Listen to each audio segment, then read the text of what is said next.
வணக்கம். இன்றைக்கி வீடியோவில் நம்ம மட்டன் பிரியாணி எப்படி செய்கிறதுன்னு பார்க்க போகிறோம். கடையில் பிரியாணி மசாலா வாங்காமல் வீட்டிலையே மசாலா அரைச்சி ரொம்ப டேஸ்டியான மட்டன் பிரியாணி எப்படி செய்கிறதுன்னு வாங்க வீடியோவில் பார்க்கலாம். ஃபஸ்ட்டு ஃப்ரெஷ்ஷான பிரியாணி மசாலா ரெடி பண்ணுறதுக்கு ஒரு பேன் அடுப்பில் வச்சு அதில் ஒரு நட்சத்திர சோம்பு, ஒரு சின்ன சைஸ் பட்டை, அதுக்கப்புறம் 3 ஏலக்காய், 3லேருந்து 4 கிராம்பு, ஒரு பிரிஞ்சி இலை, 1 டேபிள் ஸ்பூன் அளவுக்கு சீரகம், 1/2 டேபிள் ஸ்பூன் அளவுக்கு சோம்பு, 1/2 டேபிள் ஸ்பூன் அளவுக்கு மிளகு, 1/2 டேபிள் ஸ்பூன் அளவுக்கு மல்லி. இது எல்லாத்தையும் சேர்த்துட்டு இதிலேருந்து நல்ல ஒரு வாசனை வர வரைக்கும் இதை நல்லா ஃப்ரை பண்ணி எடுத்துக்கலாம். நல்ல வாசனை வரணும், எதுவுமே கருகிராமல் நல்ல வாசனை வர வரைக்கும் வறுத்து எடுத்தாச்சு. இப்போ இதை நம்ம அரைச்சி எடுத்துக்கலாம். நல்லா ஆறுனதுக்கப்புறமா இதை அரைச்சி எடுத்துக்கோங்க. இப்போது பிரியாணி செய்ய ஆரம்பிச்சிடலாம். அதுக்கு ஒரு குக்கர் அடுப்பில் வச்சு குக்கர் நல்லா சூடானதுக்கப்புறமா அதில் 2 டேபிள் ஸ்பூன் அளவுக்கு எண்ணெய், அதுக்கப்புறம் 2 டேபிள் ஸ்பூன் அளவுக்கு நெய் சேர்த்துக்கோங்க. நெய் சேர்த்தா தான் நம்மளோட பிரியாணி நல்லா கமன்னு வாசனையோடு இருக்குங்க. நான் 1/2 கிலோ அரிசியும் 1/2 கிலோ மட்டனும் எடுத்திருக்கேன். அதுக்கு தகுந்த மாதிரி பொருட்கள் சொல்கிறேன். உங்களுக்கு கூடவோ குறைவோ உங்கள் குவான்டிட்டிக்கு தகுந்த மாதிரி நீங்கள் சேர்த்துக்கோங்க. எண்ணெயும் நெய் நல்லா சூடானதுக்கப்புறமா அதில் ஒரு பிரிஞ்சி இலை, ஒரு நட்சத்திர சோம்பு, 3 கிராம்பு, 2 ஏலக்காய், அதுக்கப்புறம் ஒரு சின்ன சைஸ் பட்டை சேர்த்துட்டு இதை முதல்ல லைட்டாக மிக்ஸ் பண்ணி விட்டுருங்க. இப்போ இதில் நான் 2 பெரிய சைஸ் வெங்காயத்தை இந்த மாதிரி நீல வாக்கில் கட் பண்ணி எடுத்து வச்சுருக்கேன், அதை சேர்த்துக்கிறேன். பிரியாணியை பொறுத்த வரைக்கும் வெங்காயம், தக்காளி இது எல்லாமே எந்த அளவுக்கு நல்லா வதங்குதோ அந்த அளவுக்கு நமக்கு டேஸ்ட் கிடைக்குங்க. அதனால் இது நல்லா ஒரு கோல்டன் ப்ரௌன் கலர் வர வரைக்கும் இதை நல்லா வதக்கி விட்டுக்கோங்க. வெங்காயம் நல்லா வதங்கி வந்ததுக்கப்புறமா 4 பச்சை மிளகாயை நீல வாக்கில் கட் பண்ணி எடுத்து வச்சுருக்கேன். அந்த பச்சை மிளகாயை இதோட சேர்த்துக்கலாம்.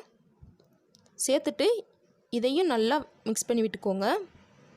இந்த அளவு நல்லா மிக்ஸ் பண்ணி விட்டதுக்கப்புறமா இப்போ நான் 1 டேபிள் ஸ்பூன் அளவுக்கு இஞ்சி பூண்டு விழுது ரெடி பண்ணி வச்சுருக்கேன், அதை சேர்த்துக்கிறேன். சேர்த்துட்டு இந்த இஞ்சி பூண்டு பேஸ்ட்டோட பச்சை வாசனை போகிற வரைக்கும் இதை நல்லா வதக்கி விட்டுக்கோங்க. இஞ்சி பூண்டு பேஸ்ட்டோட பச்சை வாசனை ஃபுல்லாக போயிடணும்.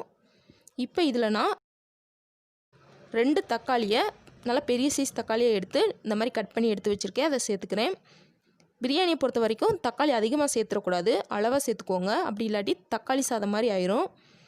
இப்போது இந்த வெங்காயம் தக்காளி சீக்கிரம் வதங்கணுங்கிறதுக்காண்டி 1 டீஸ்பூன் அளவுக்கு உப்பு சேர்த்து இதையும் நல்லா வதக்கி விட்டுக்கலாம். இந்த தக்காளி நல்லா மசிஞ்சு வந்துடணுங்க, அந்த அளவுக்கு நல்லா இதை வதக்கி விட்டுக்கோங்க. தக்காளி நல்லா இந்த அளவு மசிஞ்சு வதங்கினதுக்கப்புறமா இப்போ நம்ம ஃப்ரெஷ்ஷாக அரைச்சி வச்சுருக்க பிரியாணி மசாலாவை சேர்த்துடலாம். அதுக்கப்புறமா ஒரு 1/4 டீஸ்பூன் அளவுக்கு மஞ்சள் தூள் சேர்த்துக்கோங்க. நம்ம சேர்த்த பிரியாணி மசாலாவோட பச்சை வாசனை போகிற வரைக்கும் இதை நல்லா மிக்ஸ் பண்ணி விட்டுக்கோங்க. மசாலாவோட பச்சை வாசனை நல்லா போனதுக்கப்புறமா இப்போ இதில் நம்ம ஒரு கொத்து மல்லி இலைகளையும் 1 கைப்பிடி நிறைய புதினா இலைகளையும் இந்த மாதிரி கழுவி எடுத்து வச்சுருக்கோம், அதை இதில் சேர்த்துக்கலாம். மல்லி இலைகளை காட்டிலும் புதினா இலை கொஞ்சம் அதிகமாக இருக்க மாதிரி சேர்த்துக்கோங்க. பிரியாணிக்கு புதினா இலை தான் நல்ல ஒரு வாசனை கொடுக்குங்க. அதனால் 1 கைப்பிடி அளவுக்கு புதினா இலையை சேர்த்துட்டு இதையும் நல்லா மிக்ஸ் பண்ணி விட்டுக்கோங்க. இந்த அளவு நல்லா மிக்ஸ் பண்ணி விட்டதுக்கப்புறமா இப்போ இதில் நம்ம மிளகாய் தூள் சேர்த்துடலாம். நான் 1 டேபிள் ஸ்பூன் அளவுக்கு தனி மிளகாய் தூள் சேர்த்துக்கிறேன். இது நல்லா காரமான மிளகாய் தூளுங்கிறதுனால 1 டேபிள் ஸ்பூன் சேர்த்துருக்கேன். அதே நேரத்தில் நம்ம பச்சை மிளகாயும் சேர்த்துருக்கோம், அதனால் பார்த்துட்டு உங்கள் காரத்துக்கு தகுந்த மாதிரி மிளகாய் தூள் சேர்த்துட்டு இதையும் நல்லா மிக்ஸ் பண்ணி விட்டுடலாம். இந்த அளவு நல்லா மிக்ஸ் பண்ணி விட்டதுக்கப்புறமா இப்போ இதில் நம்ம 1/4 கப் அளவுக்கு தயிர் சேர்த்துக்க போகிறோம். சேர்த்துட்டு இது நல்லா எல்லா மசாலாவோட மிக்ஸ் ஆகி வர்ற வரைக்கும் நல்லா மிக்ஸ் பண்ணி விட்டுக்கோங்க. இப்போ வெங்காயம், தக்காளி, தயிர் எல்லாம் ஒன்று சேர்ந்து இந்த அளவு நல்லா வதங்கினதுக்கப்புறமா இப்போ இதில் நான் மட்டன் சேர்த்துக்க போகிறேன். நான் 1/2 கிலோ அளவுக்கு மட்டன் எடுத்திருக்கேன், அதை நல்லா கழுவிட்டு இதில் சேர்த்துக்கலாம். மட்டனை சேர்த்துட்டு இது எல்லாத்தையும் ஒரு ரவுண்ட் நல்லா மிக்ஸ் பண்ணி விட்டுருங்க. மட்டனும் மசாலாவும் நல்லா இந்த அளவுக்கு மிக்ஸ் ஆகி வந்ததுக்கப்புறமா இப்போ இதில் நம்ம 1 கப் அளவுக்கு தண்ணி சேர்த்துக்கலாம். எந்த கப்பில் அரிசி எடுத்தீங்களோ அந்த கப் அளவை வச்சே தண்ணியும் சேர்த்துக்கோங்க. 1 கப் அளவுக்கு தண்ணி சேர்த்து இது எல்லாத்தையும் நல்லா மிக்ஸ் பண்ணி விட்டுட்டு இப்போ நம்ம குக்கரை க்ளோஸ் பண்ணி ஒரு 5லேருந்து 6 விசில் வரைக்கும் விட்டு மட்டனை நல்லா வேக வச்சு எடுத்துக்க போகிறோம்.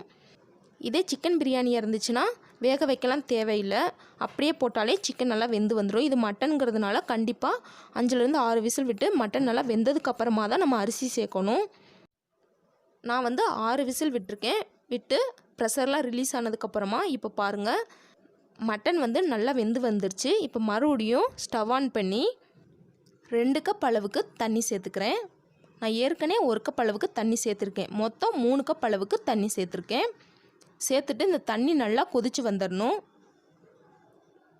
இந்த தண்ணி நல்லா கொதித்து வந்ததுக்கப்புறமா நம்ம அரிசி சேர்த்துக்கலாம். நான் வந்து 2 கப் அளவுக்கு பாஸ்மதி அரிசியை அரை மணி நேரம் முன்னாடியே ஊற வச்சு எடுத்து வச்சுருக்கேன். அந்த அரிசியை இப்போ இதில் சேர்த்துக்கலாம். பாஸ்மதி அரிசியை பொறுத்த வரைக்கும் 1 கப் அரிசிக்கு 1.5 கப் அளவுக்கு தண்ணி கரெக்டாக இருக்கும். நான் 2 கப் அரிசி எடுத்தனால 3 கப் அளவுக்கு தண்ணி சேர்த்துருக்கேன். சேர்த்துட்டு இதையெல்லாம் நல்லா மிக்ஸ் பண்ணி விட்டுடலாம்.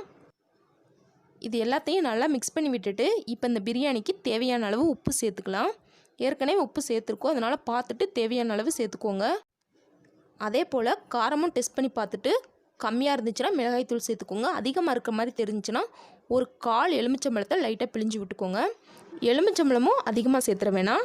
இப்போ இது எல்லாத்தையும் நல்லா மிக்ஸ் பண்ணி விட்டுட்டு குக்கரை க்ளோஸ் பண்ணி விசில் போட்டு 2 விசில் விட்டு ஆஃப் பண்ணிக்கோங்க. ஆஃப் பண்ணிவிட்டு குக்கர் ப்ரெஷர் எல்லாம் நல்லா ரிலீஸ் ஆனதுக்கப்புறமா இப்போ நம்ம குக்கரை ஓப்பன் பண்ணிக்கலாம். நம்ம ஃப்ரெஷ்ஷாக அரைச்ச மசாலாக்கு எதுக்கும் நல்லா கம்மன்னு வாசனையோட நம்மளோட மட்டன் பிரியாணி ரெடி ஆயிடுச்சு. இப்போ கரண்டியை வச்சு லைட்டாக மட்டும் மிக்ஸ் பண்ணி விடுங்க. அப்போ தான் நம்மளோட அரிசியெல்லாம் உடையாமல் ரொம்ப பர்ஃபெக்டாக கிடைக்கும். இந்த மாதிரி லைட்டாக மிக்ஸ் பண்ணி விட்டுட்டு இப்படியே நம்ம சூடாக சர்வ் பண்ணலாம். பாருங்கள் நம்மளோட மட்டன் பிரியாணி எந்த அளவு பர்ஃபெக்டாக வந்திருக்குன்னு. அரிசியெல்லாம் நல்லா நீளமாக குழையாமல் உடையாமல் ரொம்ப பர்ஃபெக்டாக வந்துருச்சு. நல்லா வீடு முழுக்க கம்மன்னு வாசனையோடு இருக்குங்க. கண்டிப்பாக நான் சொன்ன இதே அளவுகளோடு நீங்களும் உங்கள் வீட்டில் ட்ரை பண்ணி பார்த்துட்டு எப்படி வந்துச்சுன்னு கமெண்ட் பண்ணுங்கள். இந்த வீடியோ உங்களுக்கு பிடிச்சிருந்தால் லைக் பண்ணுங்கள், ஷேர் பண்ணுங்கள். மறக்காமல் சமையல் செய்வது எப்படி நம்மளோட சேனலை சப்ஸ்கிரைப் பண்ணிக்கோங்க. தேங்க்ஸ் ஃபார் வாட்சிங்.